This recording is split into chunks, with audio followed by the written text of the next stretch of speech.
আমগো ঘরটা উড়ে দিলেই হইতো, ভালো হইতো। কিচ্ছু নাই বাবা, আমরা সব শেষ। কোথায় আর যাবো? আল্লাহ যে জায়গায় আস্তানা রাখবো এই জায়গায় যাইতে হইবে। যা আছে ঘর দুয়ার সবই পুড়ে গেছে, একটা গেঞ্জিও বের করতে পারিনি ঘর থেকে। শত কষ্টের মাঝেও যাদের বিকেল পর্যন্ত সব ছিল, রাত নামতেই তারা দাঁড়িয়ে গেলেন শুধু বিশাল আকাশ আর পোড়া ধ্বংসস্তূপকে সম্বল করে। সর্বস্ব হারানো একজন বলেন, আমরা তো অসহায়, অসহায় ছাড়া আর কিছু না। সব ফুরিয়ে যাওয়ার পর তার চোখে মুখে এখন শুধু বেদনার ছাপ।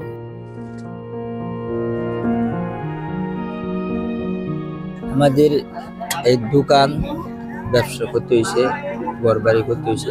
6 ঘন্টার আগুনটা জ্বলছে, প্রায় আপনার অনেক বাড়ি ওখানে পুড়ে গেছে। মানুষ চেষ্টা করছে আগুন নিবানোর জন্য। প্রতিটা ঘরে ঘরে সিলিন্ডার ছিল, আর তারপর আপনার সিলিন্ডারের কারণেই আমাদের ক্ষতিটা বেশি হচ্ছে।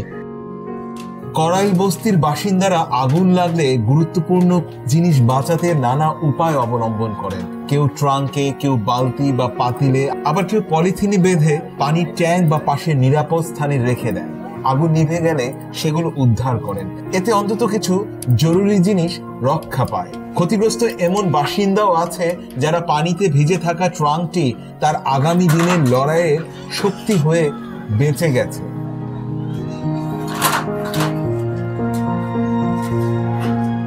পরনের শার্ট ছাড়া আর পরনের ইয়ে ছাড়া কেউ বাঁচাতে পারিনি।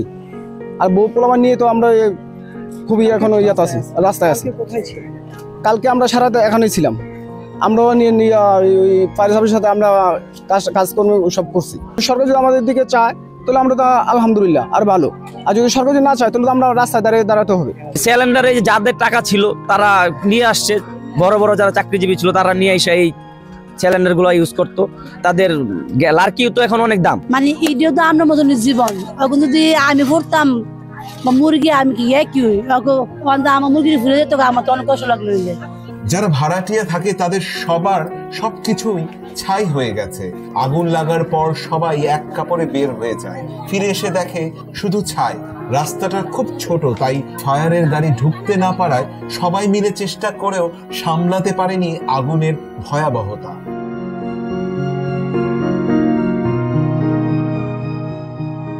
ক্ষতিগ্রস্ত আরেক বাসিন্দা জানান, আগুন তার সবকিছু কেড়ে নিয়েছে। এভাবে টিকে থাকার লড়াই আরেকটা দুঃস্বপ্ন। খালি পাড়া টিন পাইছি, তাছাড়া আমরা কিছু পাইনি। আর এই যে পড়ছে পড়ায় অন্তত কিছু পাইনি। মহাখালীর করাইল বস্তিতে ভয়াবহ এই অগ্নিকাণ্ডে বহু পরিবার তাদের নিত্য প্রয়োজনীয় জিনিস, শিক্ষার্থীদের বই, খাতা, ব্যবসার মালামাল সব হারিয়েছে। অনেকে এখনো খোলা আকাশের নিচে অসহায় দিন কাটাচ্ছেন। হাজার হাজার নারী, শিশু ও বৃদ্ধের বেদনায় ভারী হয়ে আছে পুরো এলাকা।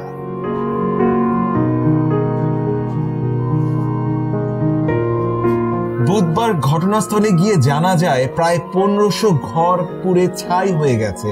বহু ইউনিট কাজ করেও রক্ষা করা যায়নি হাজারো মানুষের শেষ সম্বল। ক্ষতিগ্রস্তদের অনেকেই রিক্সা চালক, বাসার পাশে স্কুল, তাই এখানে থাকে। কিন্তু এবার আগুনে একটা সুতাও বাঁচাতে পারেনি, শুধু পাশের স্কুলে আশ্রয় নিয়েছে। পরনের কাপড় ছাড়া কিছু নেই, বাচ্চাদের জন্য একটা কাপড়ও বাঁচাতে পারেনি। আগুনের পরে ক্ষতিগ্রস্তদের জন্য অস্থায়ী আশ্রয় কেন্দ্র, খাবার ও ত্রাণের ব্যবস্থা শুরু হয়েছে। স্বেচ্ছাসেবী সংগঠনগুলোর পাশাপাশি অনেকেই পাশে এসে সহায়তা নেমেছে। স্বেচ্ছাসেবী সংগঠনগুলোর পাশাপাশি অনেকেই পাশে এসে সহায়তা নেমেছে। 1200 মানুষের খাবার নিয়ে আসছি, কিন্তু আমরা ওই বেশি করে দিচ্ছি। 1200 আরো পারও হয়ে যাবে আমার মনে হচ্ছে। 1200 মানুষ ফরমালি একটু বেশি বেশি করে আমরা নিয়ে আসছি, দেখা যাক কি হয়। এদিকে ডাক, টেলিযোগাযোগ ও তথ্য প্রযুক্তি মন্ত্রণালয়ের প্রধান উপদেষ্টার বিশেষ সহকারী ফয়েজ আহমেদ তৈয়ব বুধবার ফেসবুকে দেওয়া এক পোস্টে তিনি জানান, করাইল বস্তিতে হাইটেক পার্ক নির্মাণের কোনো সরকারি পরিকল্পনা নেই। ভয়াবহ অগ্নিকাণ্ডের পর যখন মানুষ বিপর্যস্ত, তখন কিছু উদ্যোক্তার এমন অনভিপ্রেত প্রস্তাব দায়িত্ব জ্ঞানহীন বলে তিনি উল্লেখ করেন। করাইলের 43 একর জমি হাইটেক পার্ক কর্তৃপক্ষের হলেও আইনি জটিলতায় সেখানে কোনো স্থাপনা নির্মাণ হয়নি। ফয়েজ আহমেদ বেসরকারি উদ্যোক্তাদের প্রতি অনুরোধ জানিয়ে বলেন, সরকারের পরিকল্পনার সঙ্গে সম্পর্কহীন বক্তব্য না দিয়ে সচেতন ও দায়িত্বশীল আচরণ করা জরুরি। প্রায় 90 একর জায়গা জুড়ে বিস্তৃত করাইল বস্তিতে মঙ্গলবার লাগা আগুনে ব্যাপক ক্ষয়ক্ষতি হলেও কোনো হতাহতের খবর পাওয়া যায়নি।